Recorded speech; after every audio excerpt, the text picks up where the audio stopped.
record. And I want to share my screen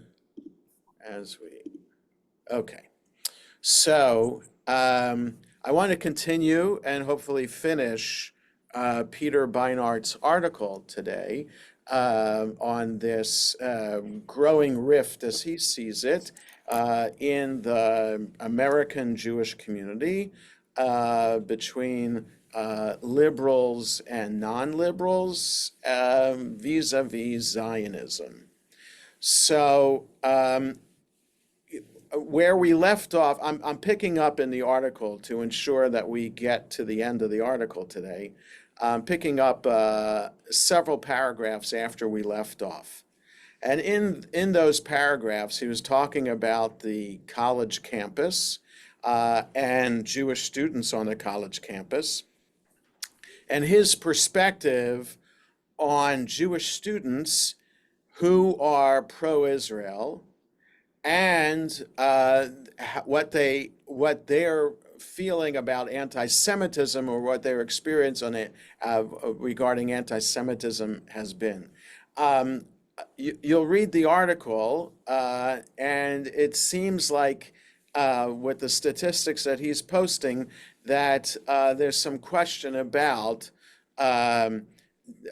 anti-Zionism being different from anti-Semitism. And that's Peter Beinart's perspective always, that there is a distinction between anti-Zionism and anti-Semitism.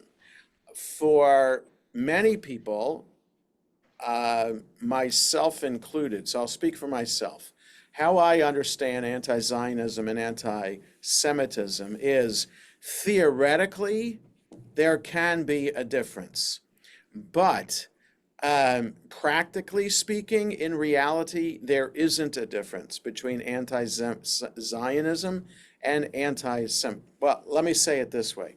Instead of calling it anti-Zionism, calling it anti-Israel. There could be theoretically, there is a difference between anti-Israel and anti-Semitism, but practically speaking, there isn't a difference because of the arguments that are used as anti-Israel arguments from those who are being anti-Israel. Many of the tropes that are used and the language that is used is anti-Semitic.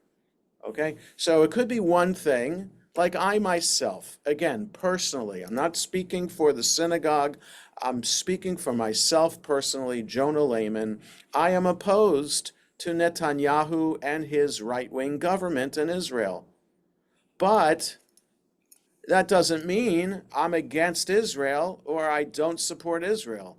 I support Israel. I have always supported Israel. I will always support the state of Israel. Just because I disagree with policies of the government doesn't mean that I oppose Israel.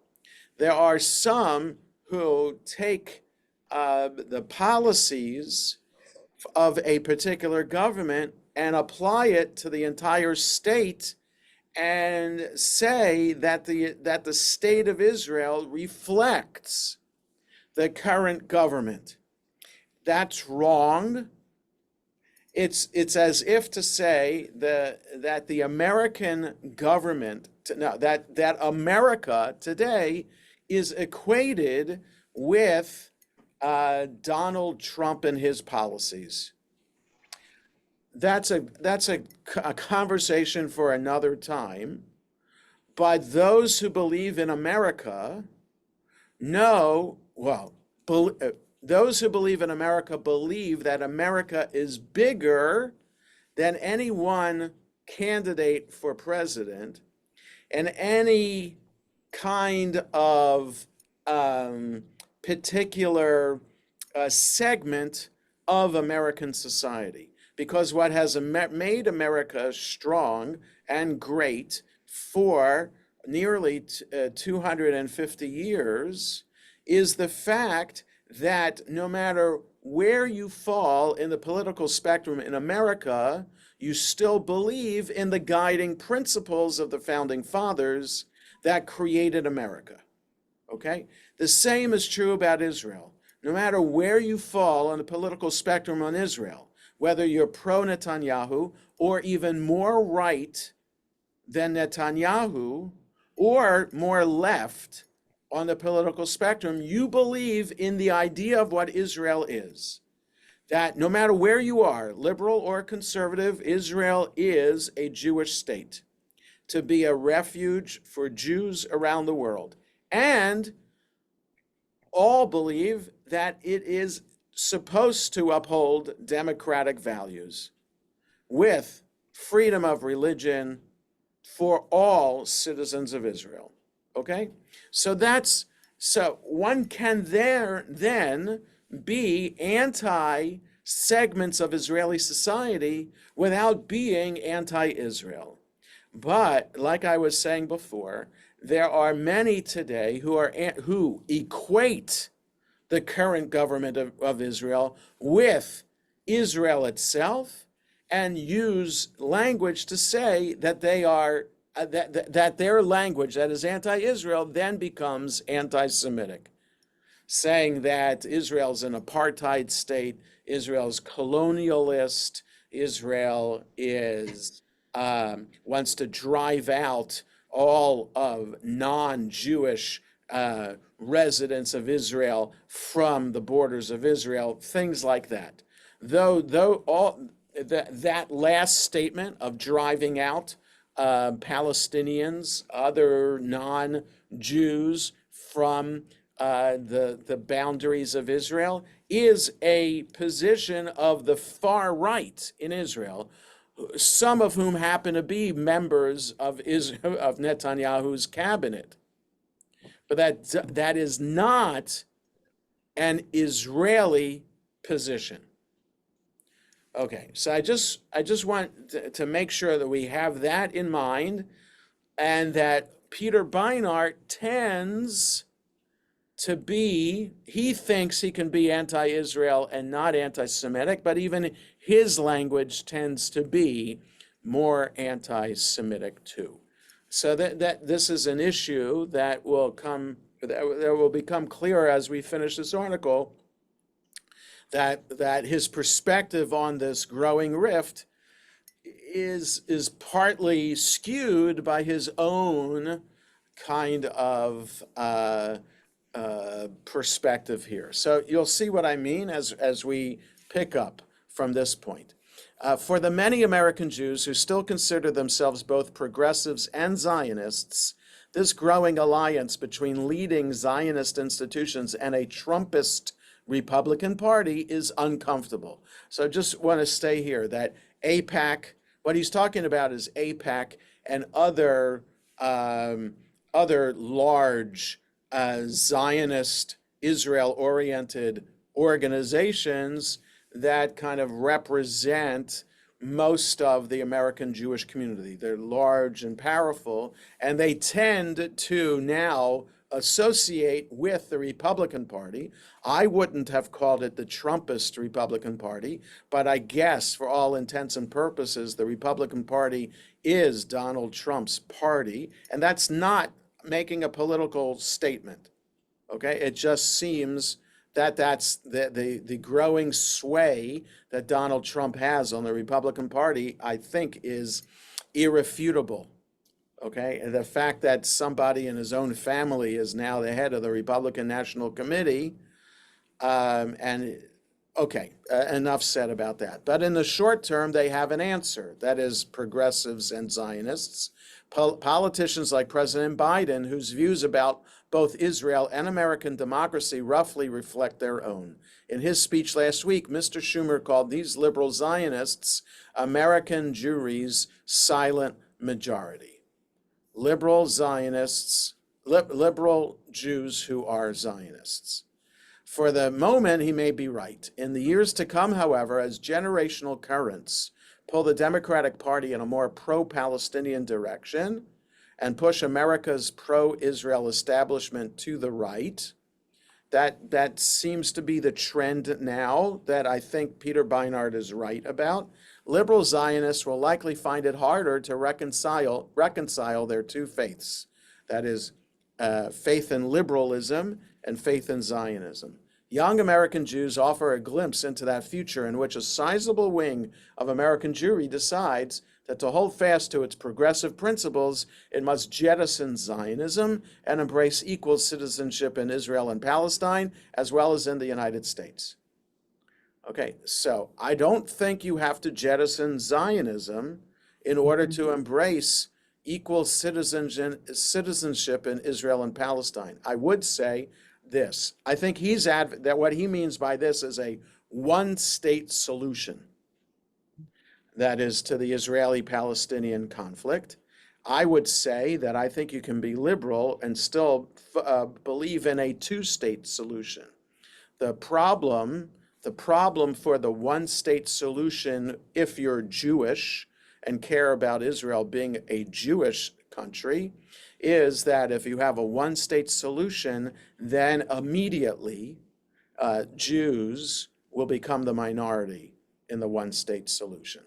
Okay, and what that is essentially calling for then is the end to a Jewish state in Israel. Okay, so we have to be careful in understanding this, that Peter Beinart's perspective on it means to be a liberal Zionist means for him favoring a one-state solution. And for us, we need to understand again what that means. That means granting citizenship to all the Palestinians. There are several million of them. And then also, what about the Palestinian refugees? Part of the conversation over the years about finding a final agreement between Palestinians and Israel, one of the sticking points is what to do with those Palestinian refugees, allowing them to return. Do you allow them to return to within the boundaries of the final borders of the state of Israel, or do you allow them only to return to what will then become a Palestinian state? If there is a one state, and you allow the Palestinian refugees to return, then then the Israeli Jewish segment of that one state becomes a small minority, probably up to 1/3 of the citizenship then of that huge number. Okay, so that's a major challenge then. Do you have to, in order to be liberal, do you have to believe in a one-state solution? I don't think so. I don't think so. I don't think there's anything wrong with being liberal and also supporting a Jewish state in the land of Israel and a Palestinian state in the land of Israel. For an American Jewish establishment that equates anti-Zionism with anti-Semitism, these anti-Zionist Jews are inconvenient. Sometimes pro-Israel Jewish organizations pretend they don't exist. These anti-Zionist Jews. There are organizations like this, and I forget the names offhand, and of Jewish Voice for Peace. Yes, Jewish Voice for Peace, as it says here, is one example of what is this very, very left Jewish organization supporting peace between Israel and Palestinians. Very, very liberal, and they have been pushed to the side by AIPAC and other so-called mainstream Jewish organizations. In November, after Columbia suspended 2 anti-Zionist campus groups, the ADL thanked university leaders for acting to protect Jewish students, even though one of the suspended groups was Jewish Voice for Peace. Right? So if the ADL is what Peter Beinart calls a right-wing or a Republican-leading Jewish organization, I'm not so sure about that. The fact that they might have by protecting Jewish students by protecting them against Jewish Voice for Peace could play into his argument. At other times, pro-Israel leaders describe anti-Zionist Jews as a negligible fringe. If American Jews are divided over the war in Gaza, Andrei Spokojny, the president and chief executive of Jewish Funders Network, an organization of Jewish philanthropists, declared in December the split is 98%, 2%. So again, he's saying that right-wing Jewish organizations see themselves as being 98%. Um, okay. Among older American Jews, this assertion of a Zionist consensus contains some truth, but among younger American Jews, it's false. In 2021, even before Israel's current far-right government took power, the Jewish Electorate Institute found that 38% of American Jewish voters under the age of 40 viewed Israel as an apartheid state, compared with 47% who said it's not. So this is an issue. Whether you're Peter Beinart or not, you have this statistics from the Jewish Electorate Institute. I don't know what they are, but if they're doing a survey of young Jewish American Jewish voters, and they're finding that 38% of them say that Israel is an apartheid state, that's a problem. That's a problem. It's a problem with messaging. It's a problem with education, because always the problem is it's always easier to support a slogan, a word, or a phrase than it is to understand nuance. So if it looks like apartheid, it's good enough to say Israel's an apartheid state. If it looks like colonialism, because Israel was founded mainly from European Jews who immigrated to the land of Israel, well, it looks like colonialism because they're white and they're coming from another place to live in this new place. Well, then it must be colonialism, but it's wrong. And to explain it is not easy. There's no one word or phrase to disavow those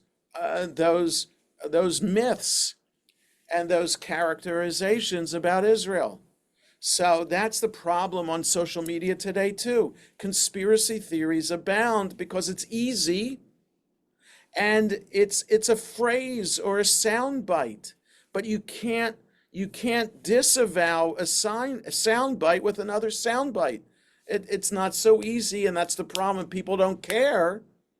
People who espouse conspiracy theory aren't interested in learning about the nuance about that conspiracy theory, or even blowing it to shreds. That's the issue today regarding this particular topic. That is a major problem. Israel in the 75 years has never been able to really take over social media and take charge of marketing and propaganda like the Palestinians have been able to. Okay. So in November, it revealed that 49% of American Jewish voters ages 18 to 35 opposed Mr. Biden's request for additional military aid to Israel. So almost 50% of young American Jews opposed Biden's request for military aid to Israel. That's November, 1 month after October 7th. On many campuses, Jewish students are at the forefront of protests for a ceasefire and divestments from Israel. They don't speak for all and maybe not even most of their Jewish peers, but they represent far more than 2%. Okay, so he's right. Peter Beinart is right. The Jewish organizations that tend to be far right politically if it's easier for them to ignore positions of Jewish liberals than to confront it, and that I think Peter Beinart is right about, and that is something that really AIPAC, ADL, other organizations like that should really come to terms with this and try to present Israel in a way that can be appreciated and supported by these young American Jewish liberals. These progressive Jews are, as a U.S. editor of the London Review of Books, Adam Schatz, noted to me, a double minority. Their anti-Zionism makes them a minority among American Jews, while their Jewishness makes them a minority in the Palestine solidarity movement. So that's interesting. No matter how liberal and supportive of Palestinian causes these American Jews are, they'll never be accepted by the Palestinian organizations. 15 years ago, when the liberal Zionist group J Street was intent on being the blocking back for President Barack Obama's push for a two-state solution, some liberal Jews imagined themselves leading the push to end Israel's occupation of the West Bank and the Gaza Strip. Today, the prospect of partition has diminished, and Palestinians increasingly set the terms of activist criticism of Israel. That discourse, which is peppered with terms like apartheid and decolonization, is generally hostile to a Jewish state within any borders. There's nothing anti-Semitic about envisioning a future in which Palestinians and Jews coexist on the basis of legal equality rather than Jewish supremacy. Okay, everything about that sentence theoretically makes sense. But on the basis of legal equality rather than Jewish supremacy, I, myself personally, would never take the chance of such a one-state solution.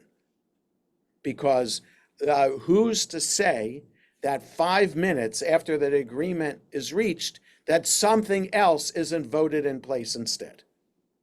So I would never support a one-state solution, no matter how serious this basis of legal equality rather than Jewish supremacy. I think that I wouldn't call it Jewish supremacy. I would call it Jewish identity. There has to be an assurance, an ironclad guarantee that the state of Israel will always be a Jewish state. Because as we see, there is no guaranteed refuge for Jews anywhere else in the world to be free from anti-Semitism, to be free from violent attack because we're Jewish, other than the state of Israel. And if the state of Israel loses its Jewish identity and its cause to be the refuge, safe haven for Jews, then that will be it. And I personally could never support such a one state. And I don't think that means that I'm not liberal.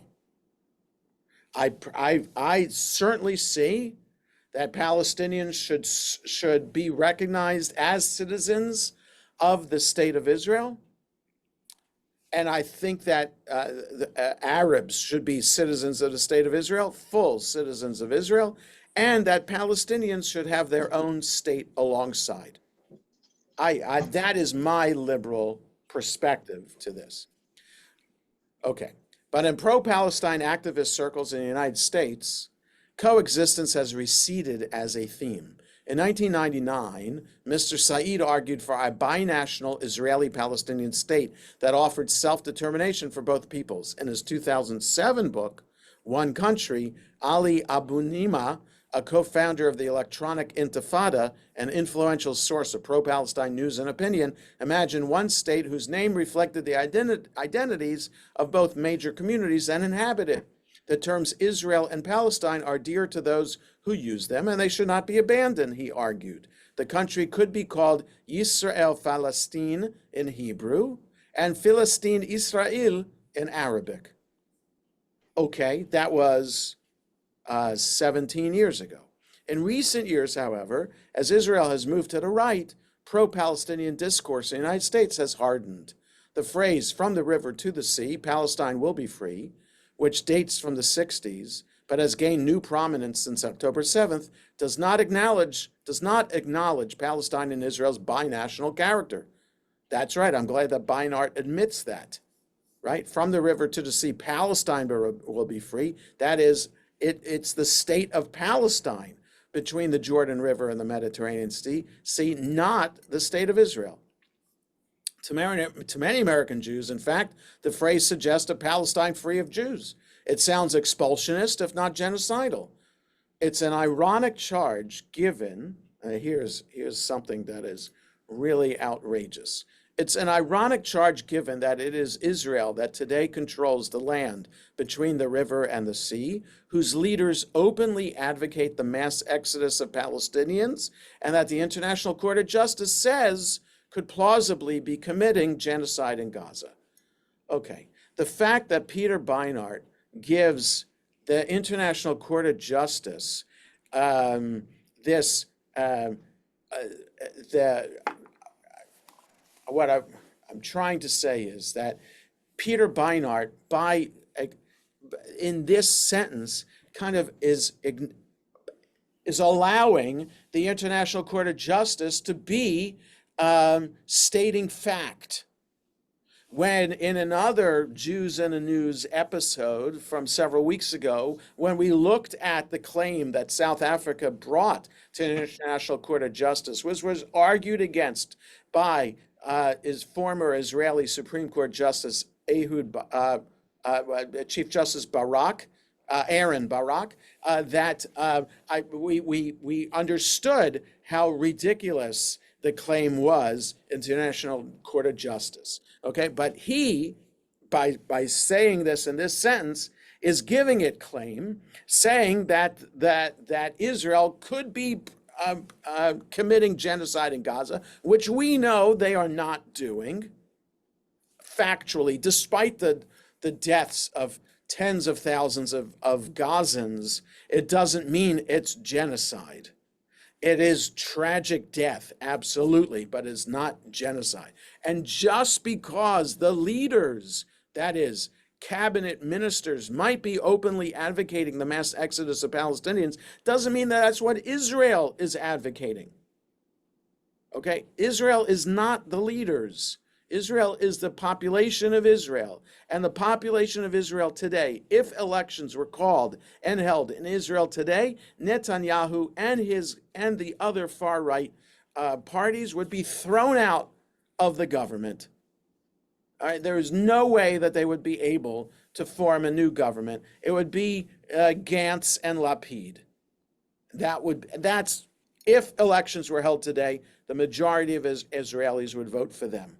Okay, so to say, then imply that Israel reflects its leaders and that the International Court of Justice might be true in claiming, or just because it took up, doesn't mean that it agrees that Israel's committing genocide. Okay. Palestinian scholars like Maha Nassar and Ahmad Khalidi argue that from the river to the sea, Palestine will be free does not imply the subjugation of Jews. It instead reflects the long-standing Palestinian belief that Palestine should have become an independent country when released from European colonial control, a vision that does not preclude Jews from living freely alongside their Muslim and Christian neighbors. Well, does that mean 1947 partition plan? If he's referring to the partition plan, then yes, there should have been a Palestinian state and a Jewish state, not one state for all. The Jewish groups closest to the Palestine Solidarity movement agree. Jewish Voice for Peace's Los Angeles chapter has argued that the slogan is no more anti-Jewish than the phrase Black Lives Matter is anti-white. And if the Palestine Solidarity movement in the United States calls for the genocide of Jews, it's hard to explain why so many Jews have joined its ranks. Okay, so Peter Beinart, again, is just picking and choosing what he is supporting for his opinion and not recognizing that he's disregarding from the river to the sea, Palestine will be free. He's disregarding that as clearly an anti-Israel statement. Okay, he's arguing it, he's putting his own nuance on it, and clearly the nuance is not there. The nuance, that is the clearest of all statements. From the river to the sea, Palestine shall be free. That means no more Jewish state in the land of Israel. Rabbi Alyssa Wise, an organizer for Rabbis for Ceasefire, estimates that other than Palestinians, no other group has been as prominent in the protests against the war as Jews. Still, imagining a free Palestine from the river to the sea requires imagining that Israeli Jews will become Palestinians, which erases their collective identity. That's a departure from the more inclusive vision that Mr. Said and Mr. Abu Nima outlined years ago. It's harder for Palestinian activists to offer that more inclusive vision when they are watching Israel bomb and starve Gaza, but the rise of Hamas makes it even more essential. Okay, Jews who identify with Palestinian struggle may find it difficult to offer this critique. Many have defected from the Zionist milieu in which they have been, in which they were raised. Just think about that letter from alumni of JDS that who wrote to the administration of JDS that I shared also in a previous episode. Those are an example of defectors from the Zionist milieu. Having made that painful transition, which can rupture relations with friends and family, they may be disinclined to question their new ideological home. It's frightening to risk alienating one community when you've already alienated another. Questioning the Palestine solidarity movement also violates the notion, prevalent in some quarters of the American left, that members of an oppressor group should not second-guess representatives of the oppressed. So I see his point here. He's pointing out liberal Jews who have left mainstream Zionism because of their perspective on what Israel represents, trying to find a home with pro-Palestinians to support the Palestinian cause, and then have an issue with how the Palestinians are anti-Israel, anti-Jewish, anti-Semitic. So then what happens to these liberal Jews who then can't find a home in Zionist Jewish quarters and can't find a home in pro-Palestinian quarters? But these identity hierarchies suppress critical thought. Palestinians aren't a monolith, and progressive Jews aren't merely allies. They are members of a small and long persecuted people who have not only the right but also the obligation to care about Jews in Israel and to push the Palestine solidarity movement to more explicitly include them in its vision of liberation in the spirit of the Freedom Charter adopted during apartheid by the African National Congress and its allies, which declared in its second sentence that South Africa belongs to all who live in it, black and white. So I'm no expert on South Africa today.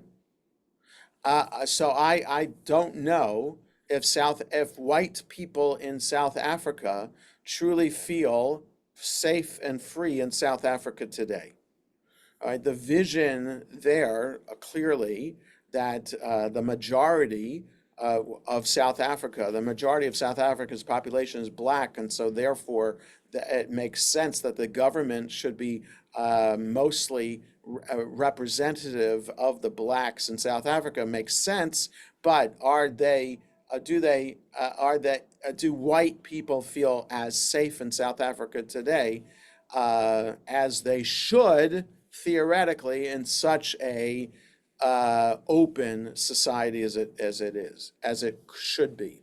For many American Jews, it's painful to watch their children's or grandchildren's generation question Zionism. It's infuriating to watch students at liberal institutions with which they once felt aligned treat Zionism as a racist creed. It's tempting to attribute all this to anti-Semitism, even if that requires defining many young American Jews as anti-Semites themselves. But the American Jews who insist that Zionism and liberalism remain compatible should ask themselves why Israel now attracts the fervent support of Representative Stefanik, but repels the African Methodist Episcopal Church and the United Automobile Workers. Yes, again, just because the African Methodist Episcopal Church and the United Automobile Workers make statements supporting ceasefire in Gaza doesn't mean that they understand all the nuance about what it means to be a liberal. That's a problem. He's trying to bring nuance to the argument and then ends up being this black and white, and it just is not appropriate. It's just not appropriate. So Israel. Why does Israel attract the support of Jerry Falwell and evangelical Christians? Oh, it's certain aspects of Israel are attractive to different people and groups around the world. That doesn't mean then that they represent those groups. It's just that they are, right, because Christian evangelicals support Israel because Christian evangelicalism idea is that all Jews are supposed to return to the land of Israel.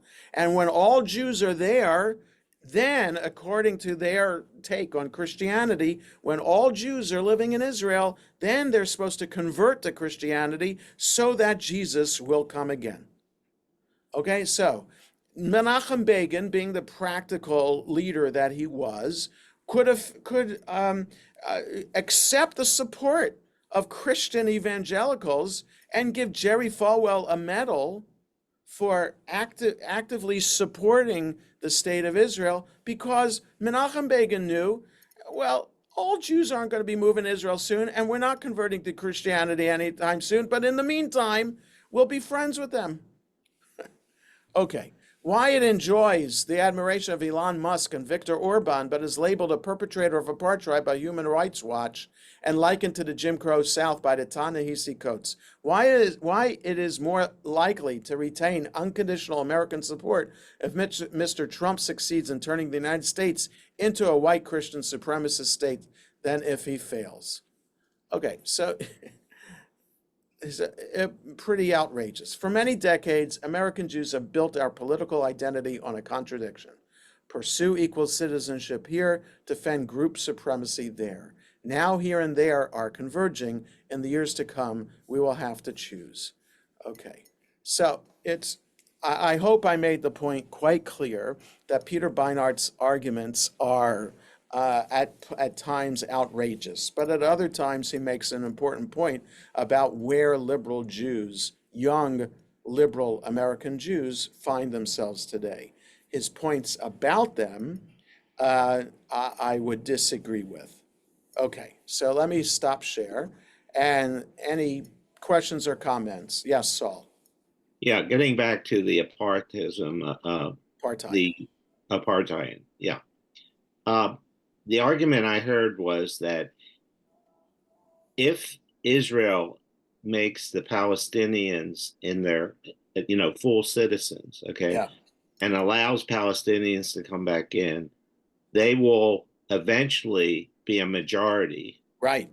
And what will happen is Israel will have to probably pass some laws before that to make the Palestinian votes not count on certain Right. legislation, That's to that's correct the Jewishness of the state. right. So that's what I was talking about before. That's the problem with a one-state solution. The one-state solution is saying, take down the boundary between Israel and the Palestinian Authority, make the state of Israel today, including the West Bank and Gaza Strip, one state, whatever you want to call it, that will be home to Palestinians and Jews. And that's what you're talking about, will be the end of the Jewishness of that state. And how do you put in safeguards to ensure that Jews around the world can still find refuge and full citizenship in that new one state? So there aren't too many people who understand the practicalities of what and the implications of that, who support it. That's what I'm saying. I would not support such a one state, no matter what kind of safeguards you put in ahead of time, no matter how difficult you would make it to, it's like putting in a rule that when you add an amendment to the Constitution, you need, 35 states to vote in favor of an amendment. Okay, so we've seen that's how difficult it is, right? The Equal Rights Amendment for equal rights for women in America has not passed yet. So maybe a safeguard like that, putting that into the Constitution of Israel, could work. But I don't think most people are not willing to take that chance. What you might have more people willing to accept, though probably not now, as a result of the war with Hamas since October 7th, is a two-state solution, and that is to have a Palestinian state in what is now the West Bank, and you can figure out what to do with the Jewish settlements there. What are you going to do with Beit El, Ariel, Ma'ale Adumim, the Efrat, that is the Gush Etzion. So these are four major areas of Jewish settlement in what is beyond the green line. That is what is in Palestinian territory. So you figure out what to do with all of that, have a Palestinian state, and allow Palestinians to return to the Palestinian state, not allow Palestinians to return to their homes that is in the state of Israel. Even that, if you allow Palestinians to do that, that could also threaten the Jewish majority of the state of Israel. So yes, there are a lot.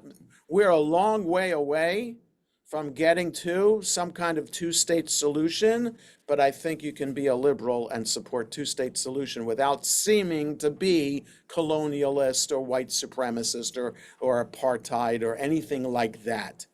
So those are the issues today that Peter Beinart was arguing about, but I think other people with an appreciation of nuance understand are the challenges. Lori, do you want to ask a question? Because you're unmuted. So. Oh, no, that was an act. Okay, fine, no problem. Okay, so we'll stop here for today. Wish everybody a good rest of the day and safe viewing of the eclipse later this afternoon. Take care and see you all next Monday for another Jews in the News. Thank you.